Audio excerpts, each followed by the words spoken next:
Hey everyone, welcome to 511 Media, sharing this episode with Pat Masetti.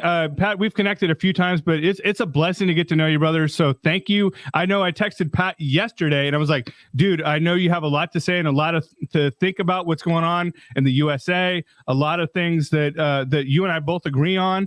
And I know you're going to be coming here to speak. So we're going to talk about all of this coming up. But Pat, thank you for jumping in at such a moment's notice with me. Hey, Mike, it's great to be with you. Anytime you call, I'm here. You're like the president of podcasting, man. Like you got your sniper's hat on. You're ready. You got your sleeve rolled up. Hey, and I have a vested interest in the United States. I've got grandchildren there. But more than that, the thing about America is for the world to be safe, America needs to be strong. And right now, we're not safe. So that's why I have a passionate love for America and the church in America. Yeah, that's awesome, Pat. And I know you're coming here to speak coming up in October. You're going to be hitting the circuit in San Diego and Phoenix and some other places. Yeah. And we're definitely going to hook up in person. So I'm looking forward to that. And we're going to be in Hemet. Going to be down there speaking at Hemet. And then we'll be going to San Diego to Awaken Church with Pastor Jürgen Matthesius. Then going down to San Diego with my great friend, Rick Godwin. I call him the John Wayne of the church. And visiting my family in Phoenix. Hey, if anybody out there got a church in Phoenix and you're looking for a preacher, hey, I'm not bad. No, Pat, you're amazing. And I always appreciate our conversations, but I know we're going to find that Phoenix connection for you. I don't think that's going to take much time as soon as you hook up with some of my friends that are already over there. So, yeah. And there's some great churches there in Phoenix, some great churches. And I got to say, great churches all over America that stood up during COVID. These woke, weak, latte sipping, insipid, left-wing, socialist, jihad-loving Christians do my head in. Right. And that's the nice thing I can say about it. Do you know, Mike, we haven't started the conversation that you wanted to talk about, but if we don't make a stand, we're called to be salt and light. Salt stings and light can shock you. We were never called to blend. We were called to stand out. And it just, you know, one of the things that people say is, oh, Jesus was a friend of publicans and sinners. Yeah, he was. He did not do it to relate to them. He did it to change them. He didn't come to affirm behavior. He came to save souls that were doomed for an eternity in hell. That's it. He didn't come here to go, well, you know what, Mary Magdalene, you know what, we just got to get in touch with your demons. You know, maybe a good seven sessions in therapy might help you. No. Cast the demon out. You know, anyway, I'm getting off subject. No, that's all right. We're actually going to, Pat, I wish you were able to join us and maybe the next one you can. We're going to Florida and we'll have a video for you guys later on this, but we're going to Florida next week with Charlie's group and Turning Point Faith and Blexit and all of those groups exactly for this point. And we're talking about a strong church. And I love that you kind of went down this path. It wasn't necessarily the path, but you know that I'm not opposed to it. I'm not afraid to talk about it. And but Pat, you know, they a lot of times, especially the liberals, like to say, well, you know, they're supposed to be separated church and state, but then they want the state in the church, which is exactly the opposite of the intention of the framers of the Constitution. Because when they said separation of church and state, what they didn't want was a state in the church, and what they did want was a church in the state. Because if we're the church, and that doesn't just mean a building or a place you go on Sunday, Pat, you and I are part of the church body. Absolutely. And we're, we come together and we fellowship together. We've done that many times, but God's called us to be in the marketplace. God's called us to be in the ecclesia, right? God's called us to be in the government and all of those things. So if we're as Christians stepping out of the roles and trying to step out of government, what does that leave? only the worldly people, only the leftist people, the people pushing this woke agenda. And I know you are very much outspoken on this, and so are most of, if not all of the pastors you're connected with and I'm connected with. So I love that we're talking about this. And obviously you can tell that I get very passionate about it, Pat. You know, I just had my espresso shot, so I've got to be careful I don't over talk here. But you and I both, brother. Yeah, but here's the thing. The church was meant to be in the state to change the state.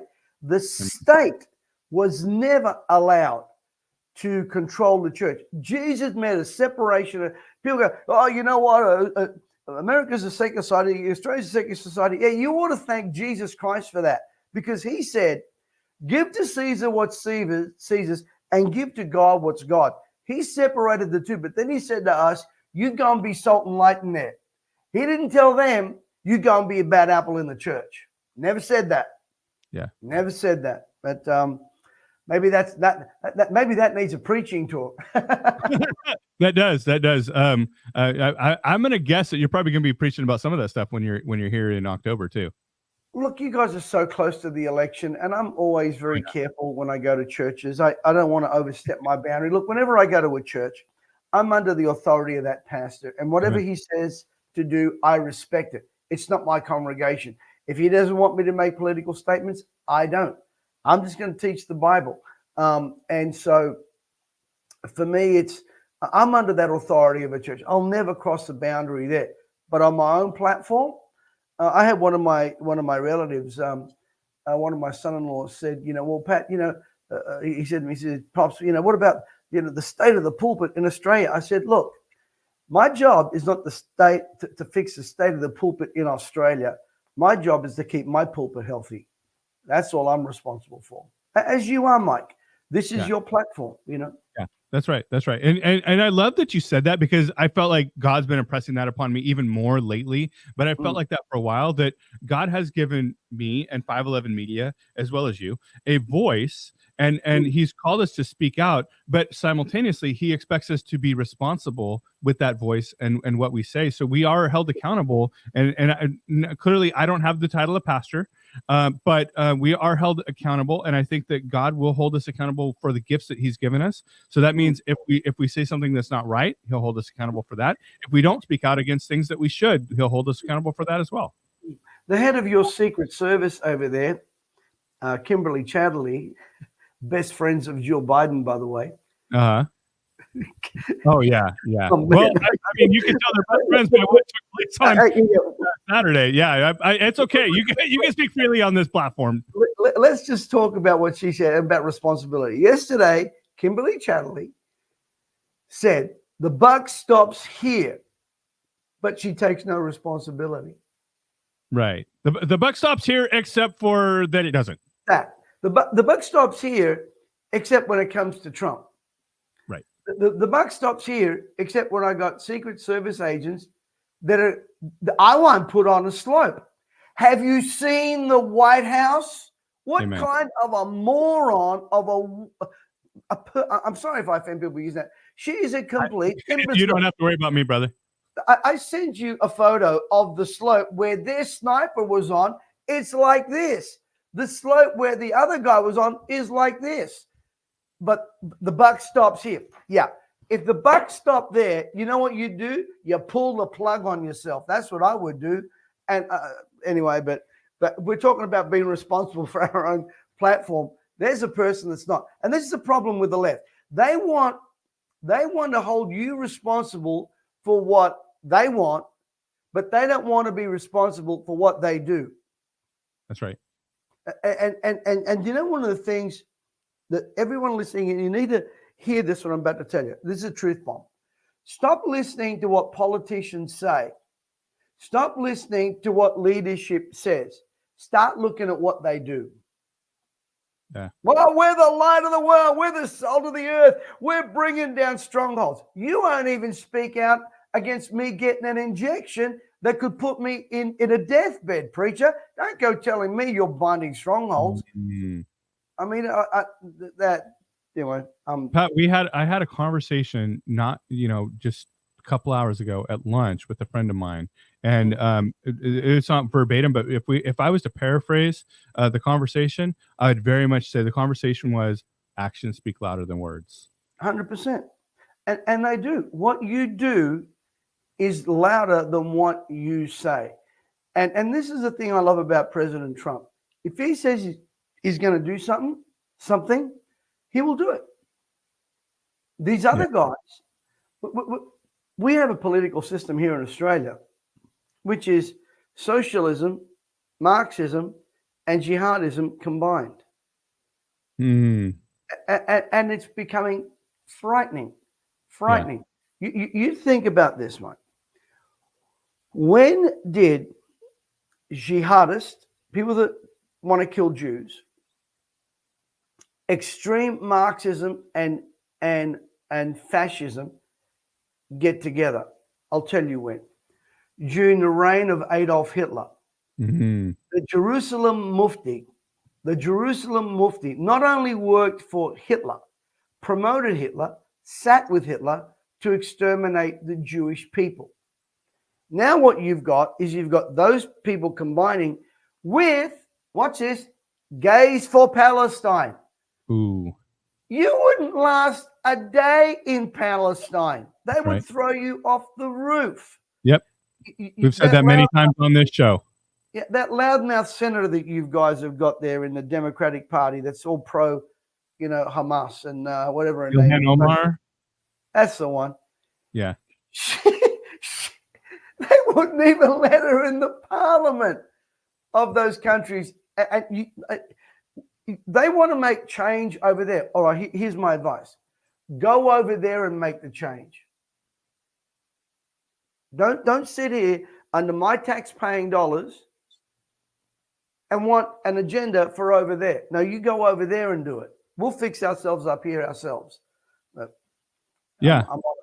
So we want to talk about your thoughts, Pat, on the incidents that happened for us on Saturday, probably for Sunday morning for you, right? And I know you've been in, and I've seen it, and I've shared some of your content out.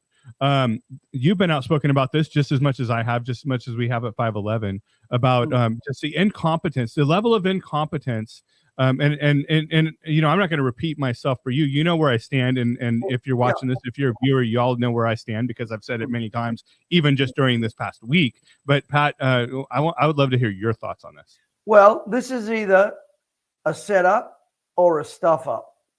This is either a malice or an extreme disorganization. So let me get the facts straight. I'm sure the listeners know.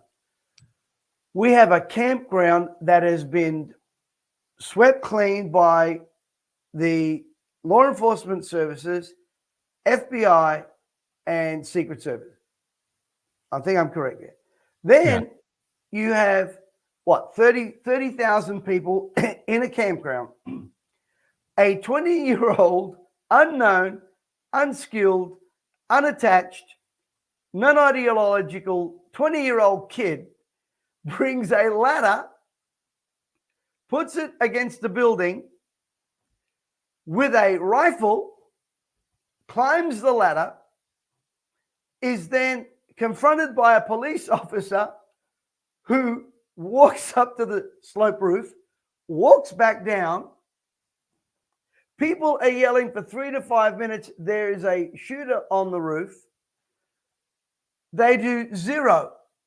Wait, 5 to 8 rounds, from what I understand, were fired at the former president of the United States, who the Secret Service and FBI have worked together to discredit, to threaten, to bankrupt. And people are yelling for 5 minutes, there's a shooter up there. Yeah. Mike, what am I missing here? You cannot tell me. And look, people, all of my conspiracy theories have come true. So, I might as well go for this one. Well, you know what they say, Pat, the difference between a conspiracy theory and the truth? Yeah, 6 go months. ahead. Yeah. But firstly, I don't understand how you got another sniper, not even 100 yards, that can see this guy and you do zero? Who gave the stand down order? Number two, why was Donald Trump denied more security? Number three, what are you doing putting 5'3" women to look after a 6'3" guy? Yeah. Number four, why did the Democratic Party deny Secret Service protection to Robert Kennedy Jr.? You think about that. This guy, and I know Robert. I had him on my program. He's a Kennedy. His father and his dad were shot dead. Yet the Democratic Party and the Social Service, who's under the auspices of Joe Biden, denied him until yesterday. Secret Service protection. And it was Trump that kind of forced that issue. And Trump was the one that forced that. And why? Why would we believe that? Let me get. I mean, this is so funny. Actually, it's not funny. You are the FBI. Go. We're going to do a thorough investigation as to what happened. Oh, like you did with Hunter Biden's computer, like you did with Russian collusion, like you did at Mar-a-Lago. Why would we trust the FBI? The FBI and Secret Service have been working with crime for years. You want to know how I know? My great friend Michael Franceses was the second biggest earner for the mob. Yeah. He spoke at our church recently. Yeah. Go and look at your history.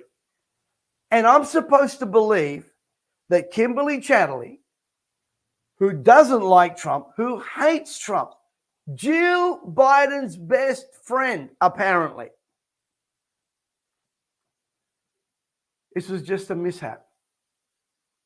Well, Pat, you and I have both employed many people over our careers.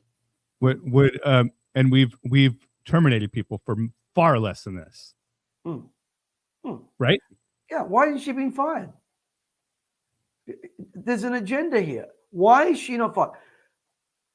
Joe Biden has not fired one of his incompetent team that I'm aware of. This woman is, I'll tell you why she's not fired. There's a simple explanation. She is Jill Biden's bestie. And girls stick with their besties. Jill would be telling Joe, remember Joe, you answered every question. She'd be saying, Joe, she accidentally missed. Yeah. These people are demonic. Look, they don't care if they lie. They don't Everything care is lie. because they would be able to justify their lies. Mm-hmm. Why would Kimberly Chatterley dig herself in a hole and say it was a sloped roof? You're talking about the Secret Service here. Yeah, you don't think they can stand on their own 2 feet? You got a sloped roof in the White House.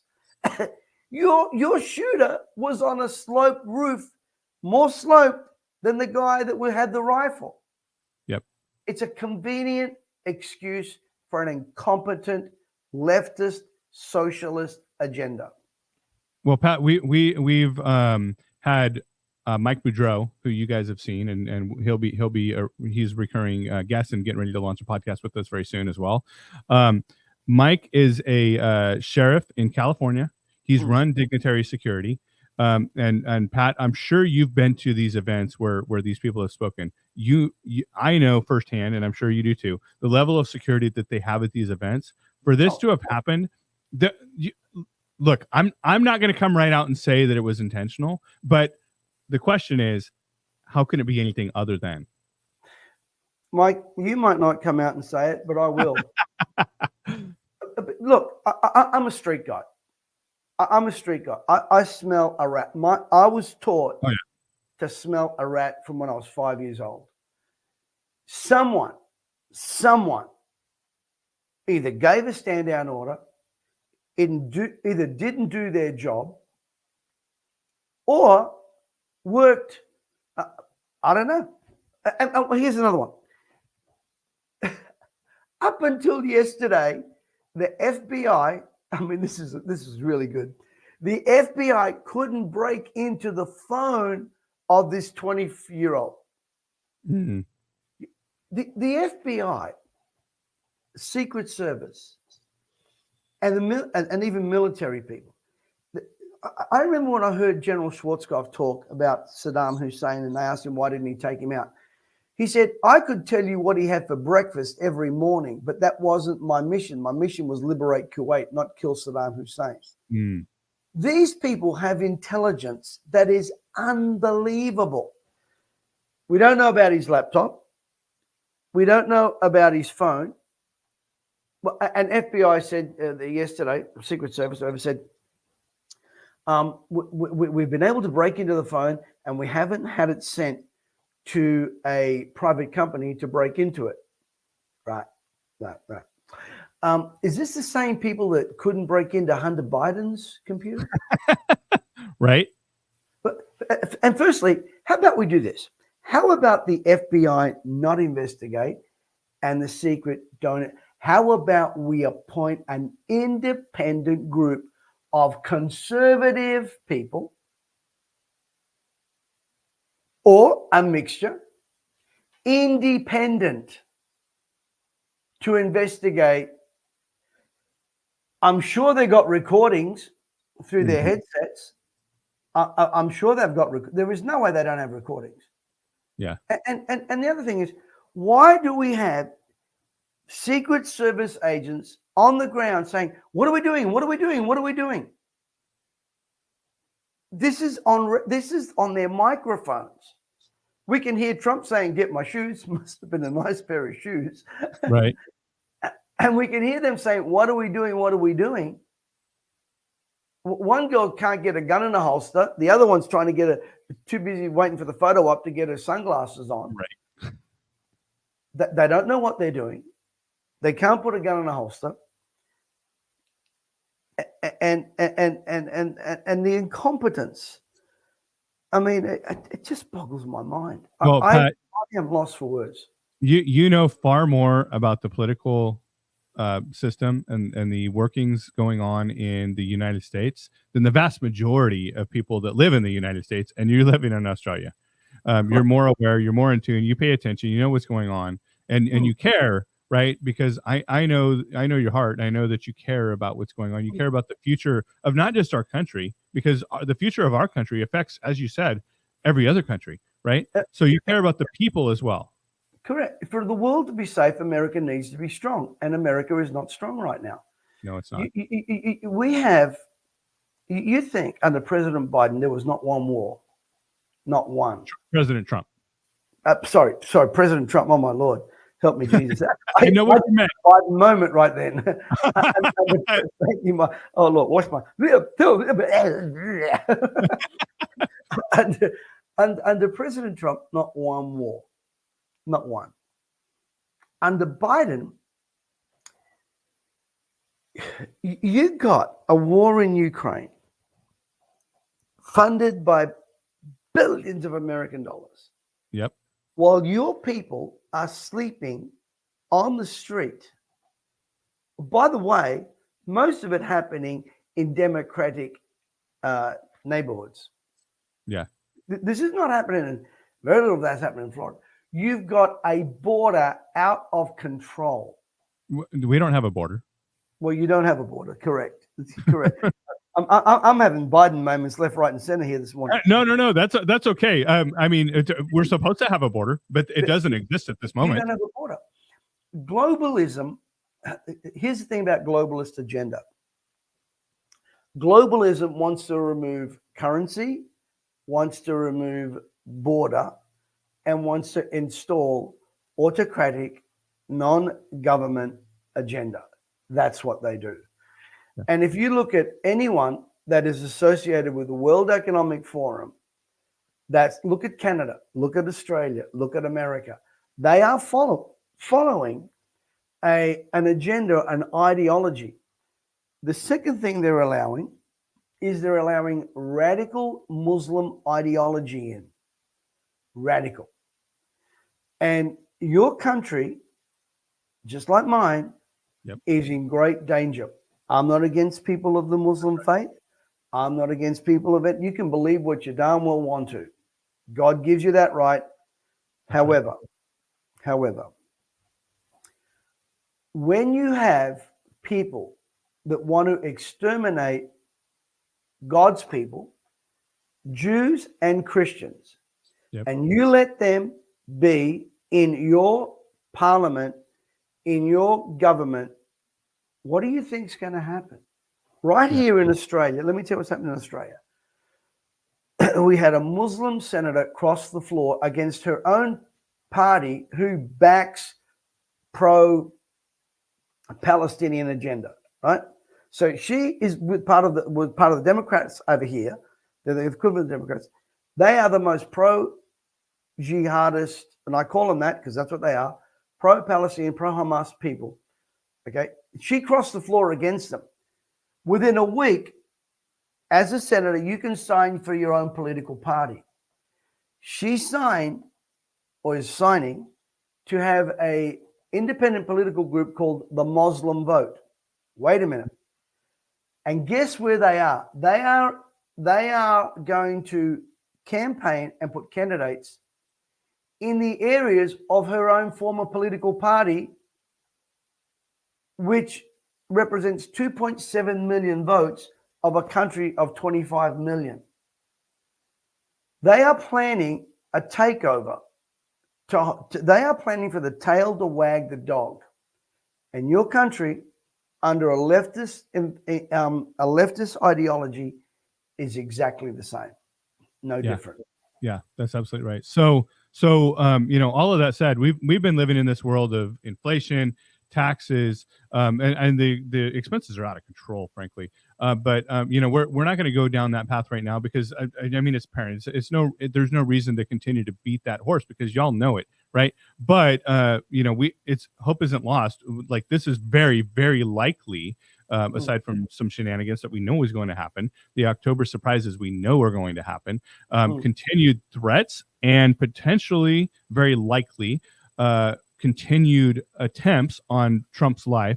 But we have one hope in our Savior Jesus Christ. So I want to make a point to say that first and foremost, because we don't put our hope in any man; we put our hope in our Savior.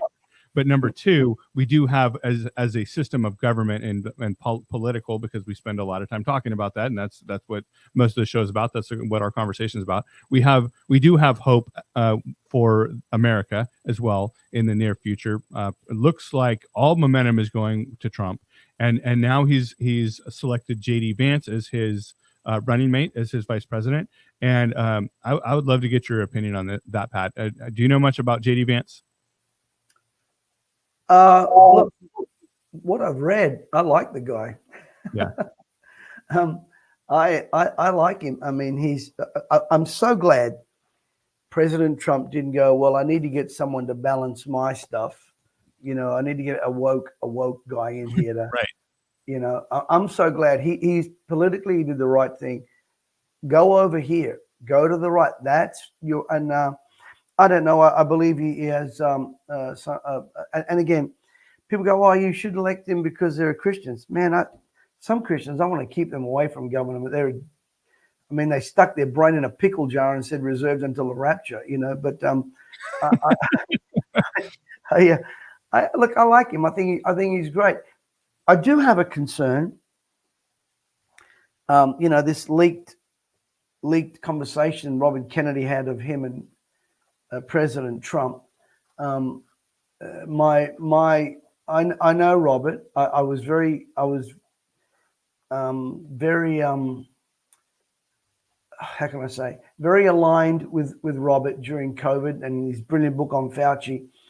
But his ideology on abortion and other things, this guy is a Bernie Sanders and a Joe Biden in his ideology. I would not be appointing him to health, I can assure you. Right. And that's the kind of rumor out there. I think President Trump's a lot smarter than that. And again, I do like Robert. He's anti the establishment in that, or the swamp. But look, JD Vance seems like a good guy. I mean, hey, young guy, got a lot of energy there, and not about to fall down a set of stairs, you know. So well, we have a lot of potential in the Republican Party. We have a lot of really great up and coming leaders. Y'all heard from if you're paying attention, which I understand if you're not. We all have lives, right? My life is consumed by the media.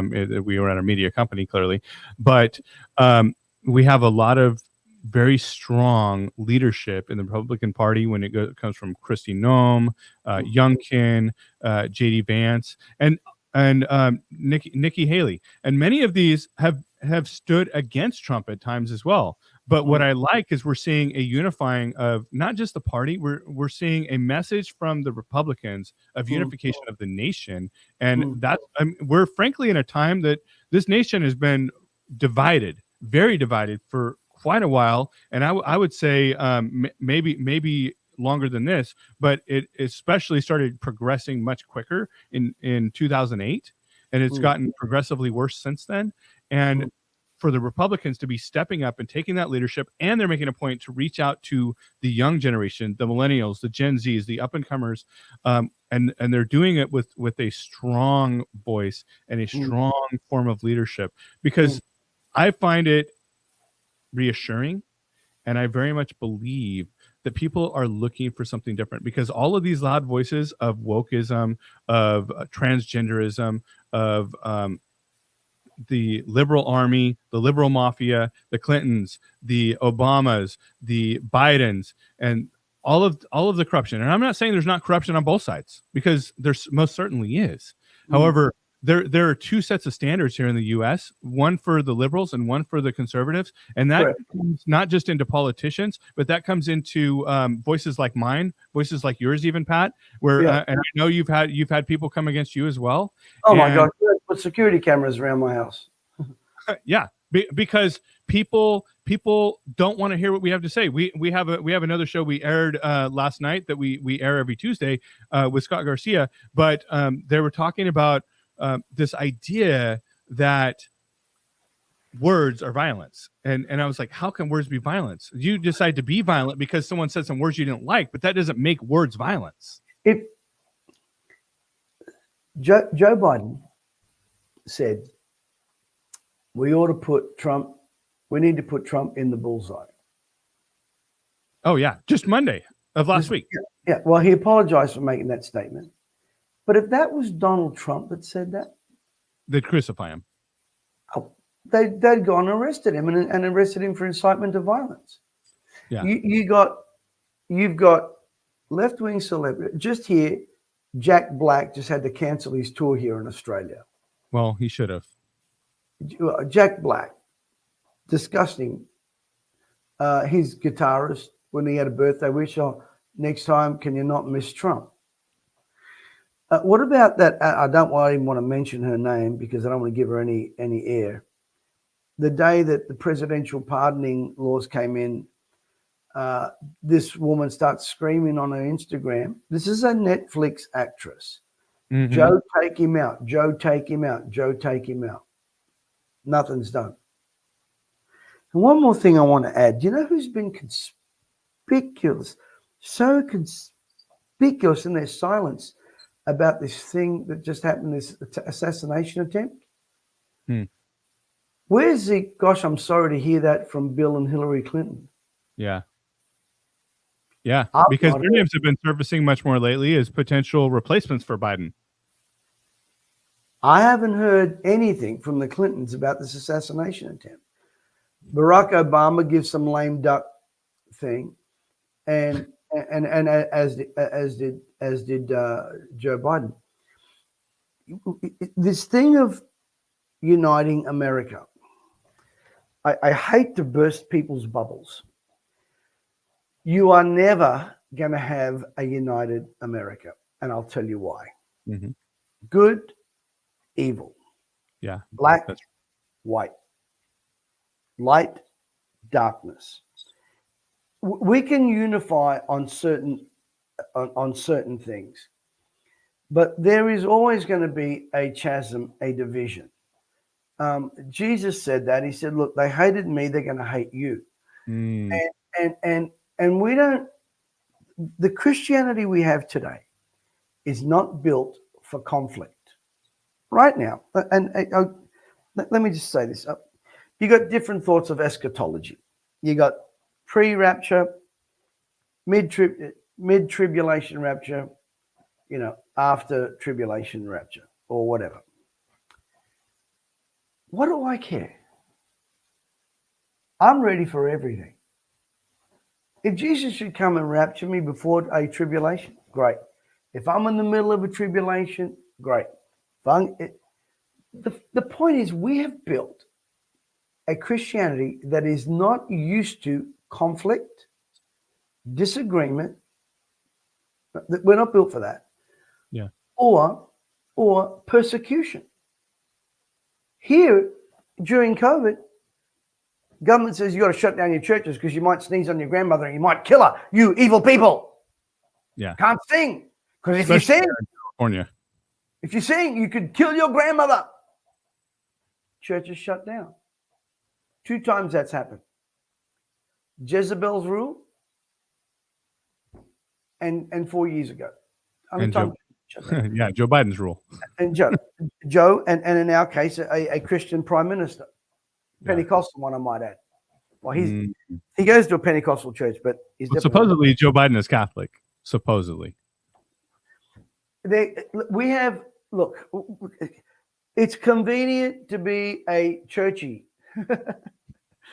Yeah, it doesn't mean you're saved. That's right. Doesn't mean you're saved. Doesn't mean you're a child of God. People say, "Aren't we all children of God?" No, we are not. We're all creatures. We all created, but we're not all children. Big difference. But well, Mike, it's a big difference. Oh yeah, the word says, and I love that you brought this up about soft Christians, because the word says the kingdom of heaven suffers violence, and the violence take it by force. Right. Correct. Nowhere, and if you look at Jesus wasn't soft. Nowhere in the Bible does it say, "Oh, play nice with everybody." Nowhere in the Bible does it say, try to be everyone's friends. As you so aptly pointed out, Pat, the Bible says they hated me, they're going to hate you, right? Because, and this is something that our friend, Pastor Jurgen says, and I've repeated this many times, and I love that he said this. God is both love and truth, and you can't have one without the other. Correct. And those two, the Bible says, have kissed each other. The problem is we have a culture that is all about love, love, love, love, love, but nothing about truth. That's right. And we are more concerned about people's temporary feelings than their eternal soul. Yeah. You think about that. And if that's your viewpoint, that isn't love. No, you don't love someone when you do that. Yeah. Look, I have three kids, and I have 5 beautiful grandchildren. If I don't correct them, I don't love them. That's right. You got a 5-year-old or 7-year-old that today wants to identify as a cat. All right, you want to identify as a cat? How about I feed you cat food? That's inhumane. No. You want to go down that road? Let's go down that road. Cats don't need cell phones. Cats don't need iPads. Yeah. So let's get real here. We are catering because parents are to blame for a lot of the mess in our children, not Amen. Government. Amen. Your government doesn't live in your house, you imbecilic parent. You live there. There is no way on God's earth I would allow my family, all my grandchildren, to come in and want to transition into something. Oh man, I'll transition you from earth to heaven. I mean, I'm happy to I'm tough. So, and this just happened just last night. My son, he's 10 years old. He loves Minecraft. and he's loved Minecraft for a long time. He's got Minecraft Legos, he's got Minecraft toys, he's got Minecraft clothes, he's got everything Minecraft. And he came to me last night and he said, "Oh, look, Dad, they got rainbows." And I looked at that thing and I said, "No, that's not going to happen in my house." And he cried. He cried for a long time. He said, and as kids do, Pat, you're a dad, you get this. He said, "You ruined my life." I said, "No, son." And I had to sit him down and I said, "Listen, the thing is, this is just like sin." And I talked to him about the analogy of the frog in the boiling pot of water, right? Which I'm sure you've heard many times. And I explained that to him. I said, this is how they creep in, because they want to come in through whatever angle they can and start to normalize that. So you're going to put a little bit of rainbow here, a little bit of rainbow there. And right now you're pointing it out to me because you notice it, because it is weird, because it's not normal. But if I were to allow that, and that goes on, and next time there's two, next time there's more, and there's more, eventually you're going to get to a point, because this is the thing that as parents we have to fight against, and we have to take a stand, and we have to be strong, and we have to be bold, and we have to be brave and courageous. If that starts to creep into our lives and our kids' lives, at some point they're going to look at us as parents and say, "You don't know what you're talking about, old man. Back when it was one little thing in the corner over here, it was okay, but now it's not, and it's everywhere." So it's just like sin. It'll creep in a little bit at a time, but that's the way the enemy comes in. He tries to get to our children through whatever means necessary. And I would say it's the enemy because it's most certainly satanic, because yes, is it people doing it? Yes, but it's just like non-Christians can be used by God to carry out his will. And we talked about that on Sunday. We've talked about it throughout this week. Christians can be used to carry out the enemy's will, and non-Christians most certainly can be used to carry out the enemy's will, because Satan and God live in the supernatural, but most of the things that happen are in our natural world, and they will generally, not always, I'm sure there's times, generally they use natural means and people to implement their wills. You said something there that reminded me of something one of my mentors once said to me. They said, "Boundaries don't restrict, boundaries launch." And boundaries don't restrict you, they launch you. And we want to remove boundaries, just like we want to remove borders, and then the floodgates come in. Mike, I love the way you think. Thank you, Pat. I've been doing this a while. I think I was standing, and we're actually going to be putting out some merch. I'll send you some stuff too, Pat.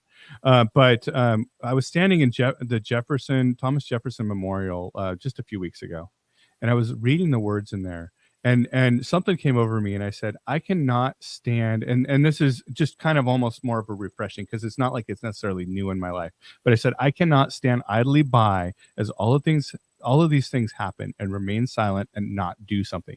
God has given me a gift. God has given you a gift, Pat, and God has God has given each one of you a gift, and he expects us to use them, and we will be held accountable in the end for how we use those gifts.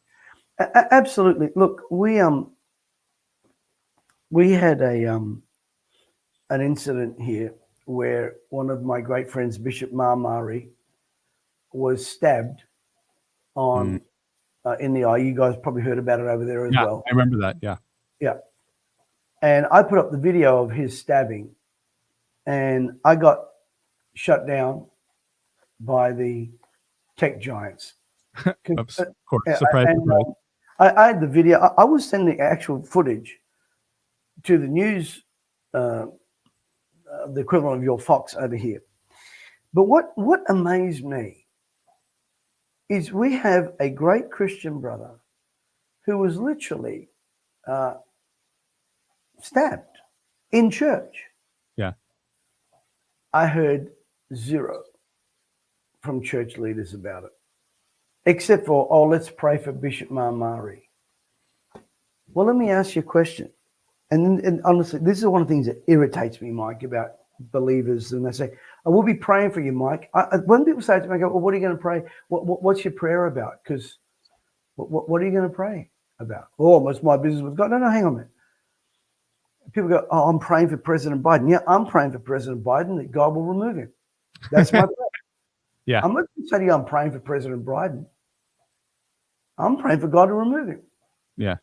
When I say I'm praying for President Trump, yeah, for God to install him, for God to heal him, for God to bless him, for God to give him wisdom And protection. and protect him. So we have this guy who's attempted murder, an act of terrorism, and the church is silent. Yeah. And then we have suburbs where there's almost Sharia law. Mm-hmm. They can stand in front of my churches and scream and yell, but I can't go in front of a mosque and do anything because the police will come in and arrest me.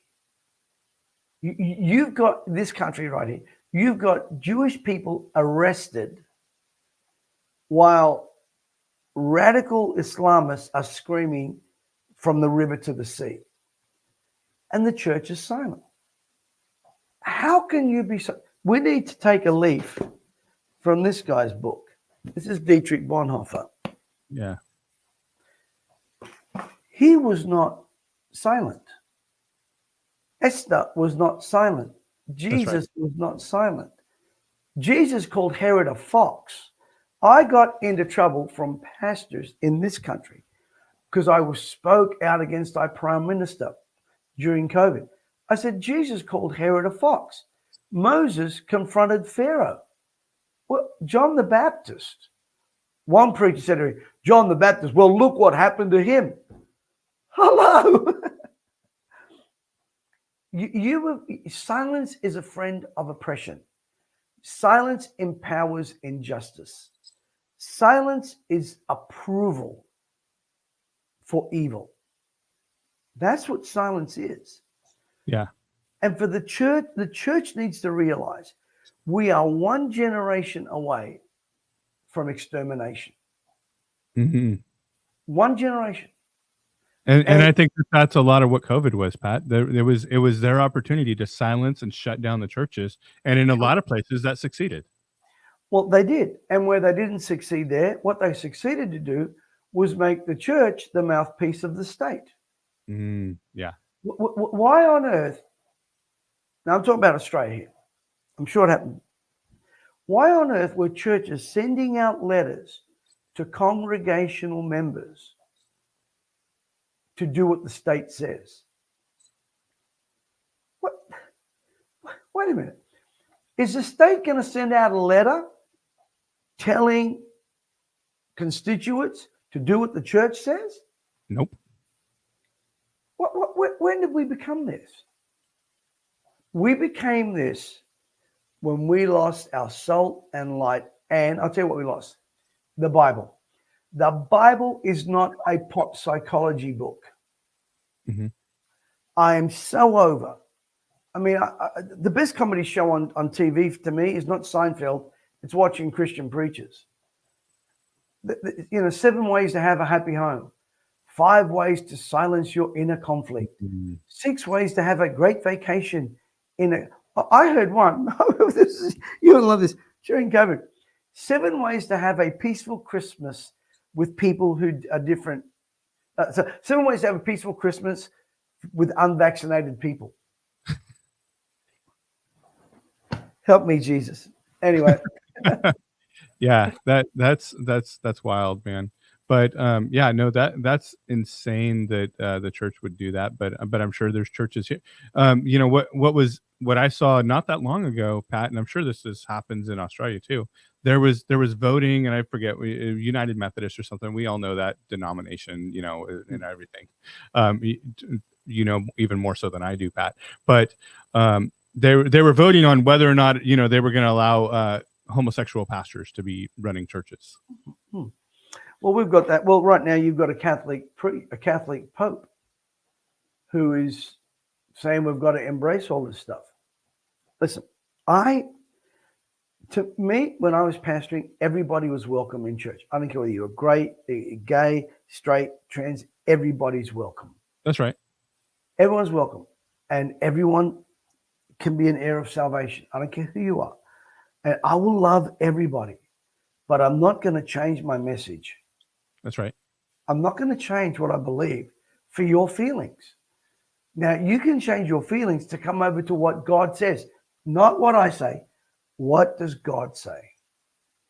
Yeah. Say, well, that goes back to the truth and love that we talked about correct. earlier. Well, what God says is open to interpretation. Which part of thou shalt not don't you get? There's 10 commandments, not 10 suggestions. Only 10.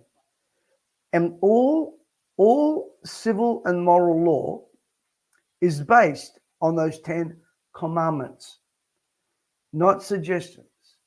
Mm-hmm. But we've got preachers now saying, we need to take down the 10 commandments and put up John 3:16. You don't have John 3:16 without the 10 commandments. You don't take one down because they're all grace but no truth. Mm-hmm. And you can't have grace without truth. You don't have grace until you recognize I have sinned and fallen short of the glory of God. Until then, you're under judgment. Well, until then, you don't even need grace. Yeah, exactly. So, and that's where in the Word, and you touched on this earlier, and you'll be able to phrase this more correctly, but to paraphrase the Word, it says, when I return, will I even be able to find faith on the earth? Well, I'm praying they're going to find some at least on this platform. That's right. Well, yeah, brother. Well, Pat, it's always great catching up with you, dude. I'm looking forward to seeing you in Hemet and or San Diego. I think my family might appreciate going to San Diego a little bit more than Hemet, but we'll go either way. We're definitely going to meet up. Hopefully grab some lunch or something. Well, we're going to be out there, and if anyone wants to follow us on Instagram, it's Pat Masetti. If you want to come on my Facebook, it's under my official name, Pasquale, Pasquale Masetti. I might put it in the chat that way that you guys can. We'll make sure and grab that and post it up on this for you. We're going to share all this content out. We're going to share a lot of the reels and stuff and tag you in it as well, Pat. Yeah, actually, and the other one, the easiest one is masetti.com/links. That's where all our stuff is. But hey, Mike, you're doing a great job, and I can't wait to meet you guys. And if we can help anyone, particularly in the Phoenix area, give us a shout out, send us an email, and we're happy to serve. And by the way, we don't put any obligations on anybody. We don't have set fees and all this nonsense. We just do things because we want to build up the church. God bless you, Mike. Thank you. Thank you, brother. And thank you guys for watching. Have a great day. God bless.